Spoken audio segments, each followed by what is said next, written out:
শুভেন্দ্র হুঙ্কার দিচ্ছেন তিনি বাংলাদেশ দখল করবেন। শুভেন্দ্র হুঙ্কার দিচ্ছেন বাংলাদেশে নাকি বৈধ প্রধানমন্ত্রী তিনি বাংলাদেশে ফেরত পাঠাবেন। শুভেন্দ্রকে বলতে চায়, শুভেন্দ্র আপনি হয়তোবা পাগল, কিন্তু বাংলাদেশের মানুষ কিন্তু পাগল না। এর মতো অনেক পাগল বাংলাদেশের মানুষ শায়েস্তা করেছে। 1971 সালে পাকিস্তানকেও শায়েস্তা করেছে। আপনি বাংলাদেশ দখল নিতে চান? শুভেন্দু অধিকারী, তুই বাংলাদেশ দখল করতে আইছিস। বাংলাদেশ কি তোদের মতো ইন্ডিয়া ভীতু দেশ? বাংলাদেশ বলো পাকিস্তানকেও বাংলাদেশ থেকে দূর করেছে। বাংলাদেশের মানুষ কখনো কাউরে ভয় পায় না। তুই শুভেন্দু অধিকারী বাংলাদেশ দখল করতেছিস। বাংলাদেশ যদি দখল করতে আয়, তোদের ইন্ডিয়া আমরা দখল করব।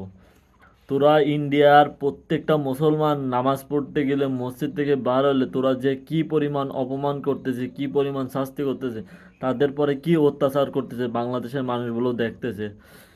তোরা যে বাংলাদেশ দখল করতে, তোদের ইন্ডিয়া আমরা বাংলাদেশ দখল করব। বাংলাদেশ দখল করে ইন্ডিয়ায় যে মুসলমান আছে তাদের কাছে দিয়ে আমরা চলে আসব। তোরা বাংলাদেশ দখল করতেছে। বাংলাদেশ কি মুইর কথা যে দখল করলাম? শুভেন্দু অধিকারী, তোকেই বলতেছি, তুই বাংলাদেশ দখল করতেছিস, তুই অন্য যা পারিস তাই কর, কিন্তু বাংলাদেশ দখল করার কথা যদি উচ্চারণ করিস, তাইলে তোর জিহ্বা গাড় থেকে আলাদা করে ফেলাবো, ধর গাড় থেকে আলাদা করে ফেলাবো। তুই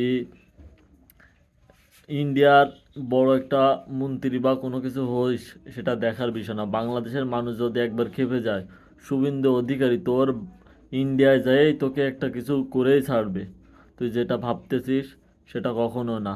বাংলাদেশের মুসলমান বলো এখনও জীবিত আছে। বাংলাদেশের মুসলমান, বাংলাদেশের যুবকের যে রক্ত টকবক, এটা যদি তুই দেখতিস তাইলে কখনো এগুলো করতিস না।